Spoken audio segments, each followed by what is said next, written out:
Our Congress is roughly 50-50 with conservatives and liberals. Even if you might have to do it while holding your nose, are there any concessions Republicans could and should make in order to move the country forward?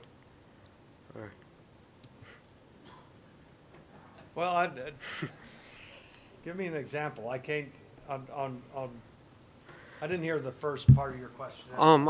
My apologies, sir. Oh, it's all right. Our Congress, it's roughly made up of 50-50 with conservatives and liberals.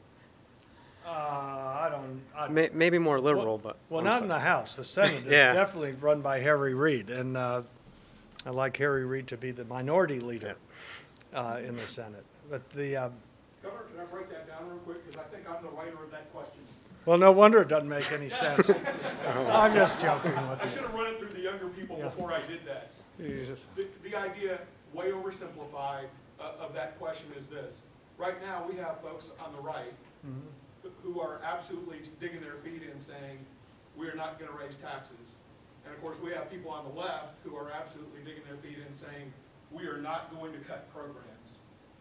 The compromise up until this point has been, we'll have all the programs and we won't raise taxes, and therefore we have a ballooning debt at an exponential rate. Yeah. And obviously that creates a problem. So at what point, or is there a point at which either side compromises to say, wow, we've got to do something, and how do you get from point A to point B? Like there's times where and things right now look about as intractable and strife-filled as you express it, Bryce. I know it can be done. There's an urgency to get it done. When I was governor, we ran on that audacious agenda.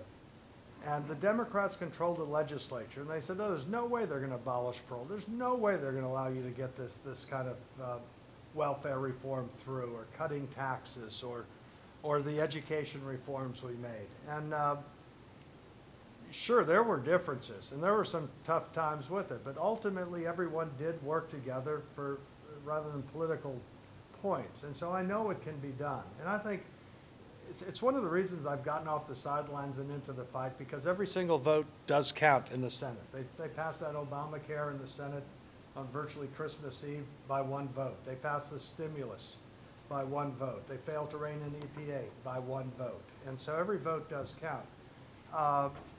If there are areas where you can find agreement, you ought to do it. And it may be only 1 out of 20 issues. A prime example is Paul Goldman, who is the former chairman of the Democratic Party of Virginia. He came to me 3 years ago with this idea of renovating historic schools, old school buildings. Let the private sector do it. Use these historic tax credits that are used for renovating. At Fredericksburg is a prime example. I guarantee you there are hundreds of buildings here that have used that historic credit. Schools can't do it because it's a non-tax agency, so they don't pay taxes. Tax breaks mean nothing to them. It does mean something to the private sector. At any rate, to allow the historic tax credit for renovating old schools would save the taxpayers at least 20%. You'd have jobs renovating these old schools. The schools would, of course, be better environments for the students learning, and they'd be more energy efficient. To me, it was a grand slam idea. And so I teamed up with Paul Goldman on that idea. Now, Paul Goldman and I don't agree on hardly anything else. I mean, after the news conference, we went out to Big Al's Sports Bar and Grill, and he's a vegetarian and ate salads. And I ate good hamburgers. I asked him what's his favorite football team. He said, oh, football, I don't pay attention to it. It's all the same to me. You know, it's completely different, but we found that beyond the philosophical differences, that approach. So that's what needs to get done. Another solution, and it isn't just raise taxes or cut. And I do think there needs to be cuts, because I think the federal government's involved in too many things that are none of their business. However, there's another aspect to the equation, and that is get the economy moving. Get our economy moving. If people are working, they're paying taxes. If businesses are prospering, if there's more investment, then you're getting more revenue in without raising taxes. It isn't static. And in fact, so that's the solution. Energy is a prime example of a place where I think you could find common ground from some Democrats. You take this Keystone Pipeline issue, Sure, Tim Kaine and President Obama are against it, but there were Democrats for it. Democrat senators from Montana and North Dakota, Louisiana, heck, Manchin of West Virginia. He'd be a perfect guy to work together on clean coal technology. Mary Landrieu of Louisiana is going to be a key ally in making sure Virginia gets 37.5% of the royalties, because I had worked with her previously on a lease sale in the due south of Mississippi that's allowing that for Louisiana, Mississippi, and Alabama. So there are those areas where I think you can find common ground. One guy, when I was running for the Senate in 2000, if somebody said, you and Ron Wyden are really going to team up on issues. I said, Ron Wyden, he's a liberal from Oregon. Why would I ever agree with him? Well, he was my key ally in keeping taxes off internet access.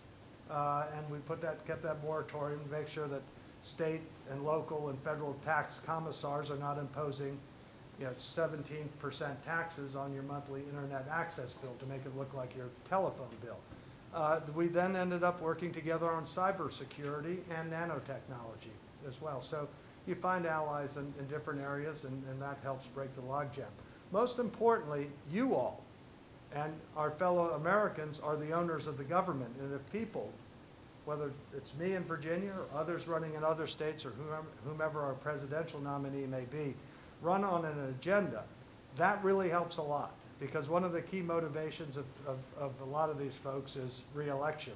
And so if the people are for it, that sort of heat helps them see the light.